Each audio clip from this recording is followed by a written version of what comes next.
Hi friends, வாங்க சூப்பராக ஒரு ஆட்டுக்கால் சூப் வைப்போம். நல்லா முதல்ல கழுவிக்கிடுவோம். மஞ்சத்தூள்லாம் போட்டு நல்லா கழுவிக்கிடுவோம். 2 ஸ்பூன் எண்ணெய் சேர்த்துக்கிடுவோம். 2 பட்டை, 2 கிராம்பு, 2 ஏலக்காய், 2 வெட்டி வச்ச பெரிய வெங்காயம், 2 தக்காளி, 2 பச்சை மிளகாய் சேர்த்து வதக்கிடுவோம். 1 ஸ்பூன் இஞ்சி வெள்ளைப்பூடி சேர்த்து வதக்கிக்கிடுவோம். நல்லா வதங்கட்டும்.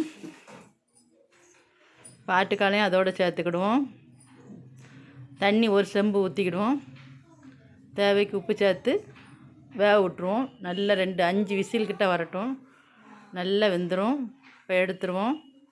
நல்லா சூப்பராக வெந்துட்டு அடுத்த சட்டியில் மாற்றிக்கிடுவோம். இன்னும் கொஞ்சம் தண்ணி சேர்த்துக்கிடுவோம்.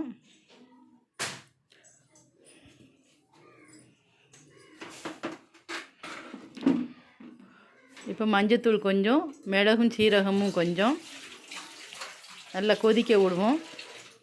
கொதித்த உடனே மல்லி இலையை போட்டு இறக்கிடுவோம். சூப்பராக ரெடி ஆகிட்டு.